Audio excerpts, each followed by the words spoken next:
Hey guys, Savannah Bell here with My Massage World, and in this week's video we are talking about how to raise your prices.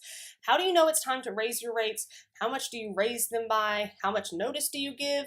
And do you raise the price for existing clients or just new clients?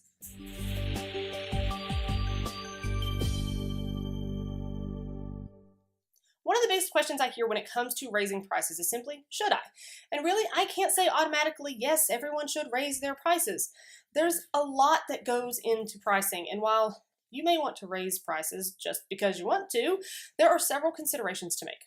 If you haven't yet watched the video I did earlier this year about the 6 things to consider when determining pricing, be sure and check that out. I will link to it in the description. And while it applies to how you initially set your prices, the same concepts apply to raising your prices as well. So be sure and watch that. For now, here's the biggest sign that it's time to raise your prices. You're booking out pretty far, especially in relation to what other therapists in your area are booking out.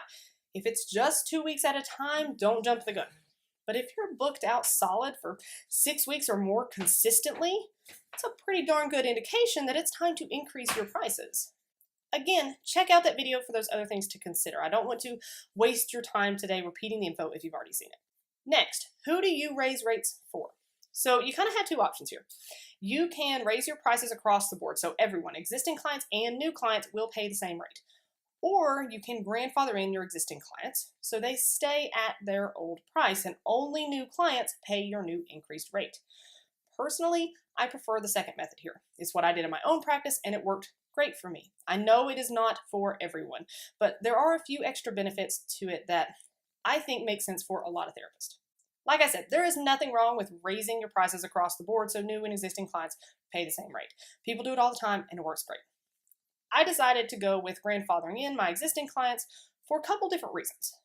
First, being that it was kind of a way to show my appreciation for their loyalty.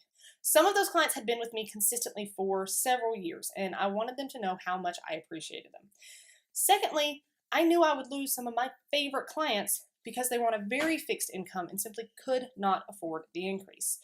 And lastly, I decided that in order to maintain their old rate, existing clients would have to keep a regular schedule with me, coming in at least once a month.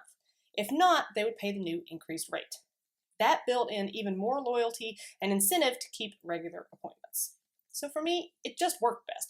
And it might for you too, but obviously you need to do what feels right to you and fits your business. Whichever way you go, don't let it stress you out. Raising prices is just part of business.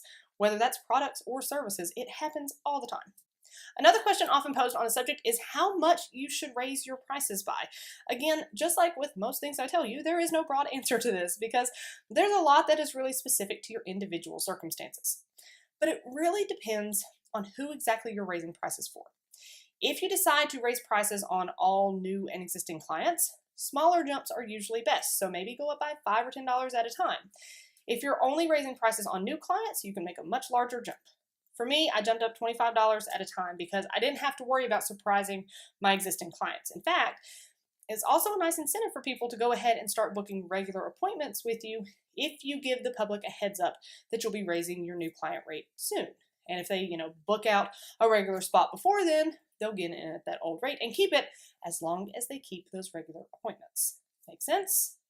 You have to do what's right for your business. And I think if you take into consideration those 6 things I talked about in the other video I mentioned earlier, along with all of this today, I think you can come to the right conclusion of what fits best for you and your clients. And last but most definitely not least, how much notice should you give of this price increase? Again, this depends on who exactly you're raising your prices for. So if you decide to raise your rates for all new and existing clients, you'll want to give a bit more notice, maybe a month or so. But the larger the jump, the more notice you'll want to give.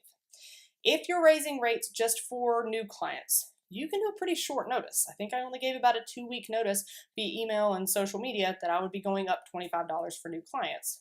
Again, you may add in that incentive of getting on the books before then to lock in the old price if you want, or just raise your rates and be done with it, whatever feels right to you. So are you considering raising your prices? How much are you going to go up by and how are you going to go about the whole thing? Let me know what you think in the comments. And for more tips on pricing, be sure to join the free My Massage World Facebook group where we are spending all week discussing it, plus new topics of discussion each week. Thank you so much for watching today. As always, check us out at mymassageworld.com, like us on Facebook, subscribe to us on YouTube, and stay tuned for more videos. There's a new one every week.